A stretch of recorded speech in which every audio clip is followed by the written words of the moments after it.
Hi friends, welcome back to Sana's Edu Tips. Science pedagogy related 10 questions ആണ് ഈ ഒരു സെഷനിൽ ഡിസ്കസ് ചെയ്യുന്നത്. കഴിഞ്ഞ സീറ്റഡ് ജാനുവരി 2021 സയൻസ് പെഡഗോജിയിൽ ചോദിച്ച 10 ക്വസ്റ്റ്യൻസ് ആണ്. അപ്പോൾ നിങ്ങൾ ആൻസർ ചെയ്യാൻ നോക്കുക. അതുപോലെ തന്നെ നമ്മുടെ ക്ലാസ് ഇന്ന് ആദ്യമായി കാണുന്നവരുണ്ടെങ്കിൽ തീർച്ചയായും സബ്സ്ക്രൈബ് ചെയ്യുക. കേറ്റിൻ്റെയും സീറ്റഡിൻ്റെയും ക്ലാസ്സസ് എല്ലാം നമ്മുടെ പ്ലേലിസ്റ്റിൽ അവൈലബിൾ ആണ്. ഇപ്പോഴും സീറ്റഡിൻ്റെ എക്സാം ബൂസ്റ്റർ സീരീസ് ആയിട്ട് ഇപ്പോൾ കുറച്ച് ക്ലാസ്സസ് ഡെയിലിയും ചെയ്യുന്നുണ്ട്. പെഡഗോജി, സോഷ്യൽ സയൻസ് ആയിക്കോട്ടെ, സയൻസ് ആയിക്കോട്ടെ, എല്ലാം മിക്സ് ചെയ്ത് ചെയ്യുന്നുണ്ട്. പ്രീവിയസ് ഇയർ ക്വസ്റ്റ്യൻസും ചെയ്യുന്നുണ്ട്. അപ്പോൾ തന്നെ കൂടെ തന്നെ ഫോളോ ചെയ്യുക. അപ്പോൾ നമുക്ക് ക്വസ്റ്റ്യൻസിലോട്ട് പോവാം. Which of the following statement best describes the nature of science? Science is a system of belief. Science is social in nature. Scientists are totally objective in their work. The scientific method is the only guide for conducting research. Which of the following statement best describes the nature of science? അപ്പോൾ നമ്മുടെ science പെഡഗോജിയിൽ first ടോപ്പിക്കാണ് വരുന്നത്. Nature of സയൻസും അതുപോലെ ഫീച്ചേഴ്സൊക്കെ വരുന്നത്. അപ്പോൾ അതിൽ നിന്നാണ് ഈ ഒരു ക്വസ്റ്റ്യൻ വന്നിരിക്കുന്നത്. അപ്പോൾ അതിൽ ഡയറക്റ്റായിട്ട് പറയുന്നുണ്ട് science is social in nature എന്ന് പറയുന്നത് അല്ലേ. സോ അപ്പോൾ ആൻസർ എന്താണ്? സെക്കൻഡ് വൺ ആണ്. ഇതൊരു ഡയറക്റ്റ് ക്വസ്റ്റ്യൻ ആണ്. ഓക്കെ, അപ്പോൾ നമുക്ക് നെക്സ്റ്റ് നോക്കാം. Cognitive validity in science curriculum means inclusion of how concept of science evolve over time, adaptation of content as per the cognitive level of learners, third one dilution of content, fourth one inclusion of appropriate fun elements of science.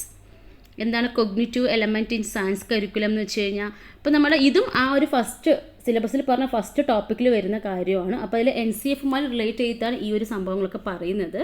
അപ്പോൾ NCFൻ്റെ എന്താണ് കരിക്കുലത്തിൻ്റെ ആ ഒരു ഭാഗമായിട്ട് നോക്കുമ്പോൾ അവിടെ കുറച്ച് കാര്യങ്ങൾ suggest ചെയ്യുന്നുണ്ട്. അതായത് സയൻസ് കരിക്കുലത്തിൽ കൊഗ്നിറ്റീവ് വാലിഡിറ്റി, അതുപോലെ തന്നെ കണ്ടൻറ്റ് വാലിഡിറ്റി, പ്രോസസ് വാലിഡിറ്റി എന്ന് പറഞ്ഞ കുറച്ച് ടേംസൊക്കെ ഇൻട്രൊഡ്യൂസ് ചെയ്യുന്നുണ്ട്. അതിൽ ഈ കൊഗ്നിറ്റീവ് വാലിഡിറ്റി എന്ന് പറയുന്ന ഈ ഒരു ക്വസ്റ്റ്യൻ ഒത്തിരി പ്രാവശ്യം റിപ്പീറ്റഡ് ആണ്. 2013 ചോദിച്ചിട്ടുണ്ട്. അപ്പോൾ ഐ തിങ്ക് എനിക്കൊരു 3-4 പ്രാവശ്യം ഈ ഒരു ക്വസ്റ്റ്യൻ റിപ്പീറ്റ് ചെയ്ത് വന്നിട്ടുണ്ട്. സീറ്ററ്റിൻ്റെ ക്വസ്റ്റ്യൻ പേപ്പർ നിങ്ങൾക്ക് അനലൈസ് ചെയ്യുമ്പോൾ മനസ്സിലാവും. അതുകൊണ്ട് ഇതൊരു ഇമ്പോർട്ടൻറ്റ് ക്വസ്റ്റ്യൻ ആണ്. സിമ്പിളാണ് ആൻസർ. കൊഗ്നിറ്റീവ് വാലിഡിറ്റി മീൻസ് അവർ കൊഗ്നിറ്റീവ് ലെവലനുസരിച്ചായിരിക്കണം കണ്ടൻറ്റ് എന്നുള്ള കാര്യം തന്നെയാണ്. Adaptation of content as per the cognitive level of learners ആണ് കറക്റ്റ് ആൻസർ. അപ്പോൾ നിങ്ങൾ ഈ ഒരു ഭാഗം ശ്രദ്ധിച്ചെന്ന് പഠിച്ചു വയ്ക്കുക. ഈ കൊഗ്നിറ്റീവ് വാലിഡിറ്റി എന്ന് പറയുന്നത് റിപ്പീറ്റഡ് ആയിട്ട് ഒത്തിരി പ്രാവശ്യം ചോദിക്കുന്നുണ്ട്. അതുകൊണ്ട് ഒന്ന് ജസ്റ്റ് നോട്ട് ചെയ്ത് പഠിക്കുക. ഫസ്റ്റ് സെഷനിൽ വരുന്ന കാര്യമാണ്. ഓക്കെ, നെക്സ്റ്റ് നോക്കാം. According to NCF 2005 in the upper primary stage science curriculum which of the following is recommended? Option first A, concept should be linked to making sense of everyday experience. B, concept should be arrived at from activities or experiments. Option C, concept should be thought through disciplinary approach. Option D, along with concept laws and theories need to be introduced. അപ്പോൾ ഇതിൽ first one A, B and C ആണ് പറയുന്നുണ്ട്. Then second one A and B, third one A, B and D, fourth one A and T. അപ്പോൾ ഇതിൽ ഏതാണ് right answer ആയിട്ട് വരുന്നത്? According to NCF 2005 അപ്പോൾ അതിൻ്റെ റെക്കമെൻഡേഷൻ പ്രകാരം ഏതായിരിക്കും കറക്റ്റായിട്ട് വരുന്നത്? അപ്പോൾ concept should be linked to making sense of everyday life, ഇത് കറക്റ്റായിട്ട് വരുന്നുണ്ട് അല്ലേ. ദെൻ നെക്സ്റ്റ് വന്ന് concept should be arrived at from activities or experiments, ഇതും ഓക്കെയാണ് അല്ലേ. അപ്പോൾ എയും ബിയും കറക്റ്റായിട്ട്, ബാക്കി ഡിസിപ്ലിനറി അപ്രോച്ചിലാവണം, ലോസ് ഇൻട്രൊഡ്യൂസ് ചെയ്യുന്നതൊന്നും NCF 2005 പറയുന്നില്ല. അപ്പോൾ അതുകൊണ്ട് തന്നെ 80th വന്നിലെ ആൻസർ ഏതാ വരുന്നത്? എയും ബിയും ആയിട്ടാണ് വരുന്നത് അല്ലേ. അപ്പോൾ എയും ബിയും വരുന്ന ഓപ്ഷൻ ഏതാണ്? ഓപ്ഷൻ 2 ആണ് അല്ലേ, A ആൻഡ് B. അപ്പോൾ NCF 2005 വരുന്ന സയൻസ് കരിക്കുലത്തെ കുറിച്ച് എന്തൊക്കെയാണ് പറഞ്ഞിരിക്കുന്നത്, അത് പ്രൈമറി സ്റ്റേജിൽ എങ്ങനെയായിരിക്കണം, അപ്പർ പ്രൈമറി സ്റ്റേജിൽ എങ്ങനെയാണെന്നുള്ള കാര്യമൊക്കെ നിങ്ങൾ ഡീറ്റെയിൽ ആയിട്ട് പഠിച്ചു വയ്ക്കുക. കാരണം നമ്മൾ CTET ആവുന്ന സമയത്ത് NCFുമായി ബന്ധപ്പെട്ട ക്വസ്റ്റ്യൻസ് എപ്പോഴും ചോദിക്കും, അതുകൊണ്ടാണ്. ഓക്കെ, അപ്പോൾ ആൻസർ ഇതിൽ സെക്കൻഡ് വൺ ആണ്, A ആൻഡ് B. നെക്സ്റ്റ് നോക്കാം. From the following identify the statement that is true about science. Scientists rely heavily on imagination to carry out their work. Second one, all scientific ideas are discovered and tested by controlled experiments. Option 3, when a theory has been supported by a great deal of scientific evidence, it becomes law. In time, science will be able to solve most of society's problem. ഏതാ വരുന്ന? Science from the following identify the statement that is true about science. ഇതിൽ option 1 ആണ് ഏറ്റവും ആപ്റ്റായിട്ട് വരുന്നത്. Scientist rely heavily on imagination to carry out their work എന്നുള്ളത്. Next നോക്കാം.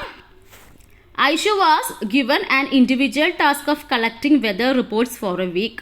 Identify where Aishu's went wrong from the assessment indicators given below. അപ്പോൾ ഐഷു എന്താണ് ഒരു വെതർ റിപ്പോർട്ട്സിൽ കളക്ടിങ് വെതർ റിപ്പോർട്ട്സ് ഫോർ ഒരു വീക്കിൽ വെതർ റിപ്പോർട്ട്സ് കളക്ട് ചെയ്യാൻ അതൊരു ഇൻഡിവിജ്വൽ ടാസ്ക് ആയിരുന്നു. അതിൽ എന്താണ് ഏതോ ഒന്ന് ഒരു അസസ്മെൻറ്റ് അല്ലെങ്കിൽ ഏതെങ്കിലും ഒരു ഇൻഡിക്കേറ്റർ തന്നതിൽ ഒന്ന് റോങ് ആണ്, അത് ഏതാണെന്നുള്ള കാര്യം കണ്ടുപിടിക്കാനാണ് പറഞ്ഞിരിക്കുന്നത്. അപ്പോൾ ശ്രദ്ധിച്ച് ഓരോരോ പോയിൻറ്റും ഓരോരോ സ്റ്റേറ്റ്മെൻറ്റും വായിക്കുക. She tabulates data from a website every day. She arrives at conclusion that rain may or may not take place in the coming week. She concludes that decreased humidity increases the likelihood of rainfall. Fourth one, she understands the range of maximum and minimum temperature varies every day. അപ്പോൾ ഇതിലേതാ വരുന്നത്? Wrong ആയിട്ടുള്ള statement third one ആണല്ലേ. She conclude that degrees to humidity increases the likelihood of rainfall എന്നുള്ളതാണ് wrong ആയിട്ട് വരുന്നൊരു assessment ആയിട്ട് ആ കുട്ടി കണ്ടെത്തിയ ഒരു സംഭവം. Okay, next one, which of the following is a useful strategy to understand conceptual gaps in learner? Organizing quiz sessions, observing practical skills, using concept maps, giving homework regularly. Which of the following is a useful strategy to understand conceptual gaps in learner? എങ്ങനെയാണ്? Using concept maps ആണ്. Okay, using concept maps. Next വന്ന് നോക്കാം. To encourage more girls to take up science you may adopt all of the following strategies except എന്നാണ്, ശ്രദ്ധിക്കുക. Use gender sensitive language and encourage your students to do so. Be mindful that girls always dominate discussion in science classroom. Invite women scientists to visit your classroom. Engage students in examining myths and stereotypes about science. But to encourage more girls to take up science, you may adopt all of the following strategies except. അപ്പോൾ ഏതായിരിക്കും right answer ആയിട്ട് വരുന്നത്? Second one ആണ് അല്ലേ. ഇത് എത്ര correct അല്ല, കാരണം B mindful that girls always dominate discussion in science classroom എന്ന് പറയുന്നത് റൈറ്റ് ആയിട്ടുള്ളതല്ല അല്ല. അപ്പോൾ സെക്കൻഡ് വൺ ആണ് വരുന്നത്. നെക്സ്റ്റ് ഒന്ന് നോക്കാം. Science teachers need to ask more divergent questions because it stimulates and develops critical thinking. It directs students to correct answer. It helps develop thinking strategies. It helps in assessing creative behaviour in a learner. അല്ലെ, option തന്നിട്ടുണ്ട്, A B സിയും തന്നിട്ട് ഇതിൽ ഏതാ നോക്കുക. First one A B C, second one എയും സിയും ഡിയും, third one only B, fourth one only A. അപ്പോൾ ഏതാ വരിക? Science teacher need to ask more divergent questions ആണ്. So A first option correct ആണ്. ദെൻ സെക്കൻഡ് വരത്തില്ല, തേർഡ് ഓക്കെ ആണ് അല്ല. It helps to develop thinking strategies ഓക്കെയാണ്. Then it helps in assessing creative behaviour, that also right. So എയും സിയും ഡിയും വരുന്ന ഓപ്ഷൻ, അപ്പോൾ ഓപ്ഷൻ 2 ആണ് അല്ലേ.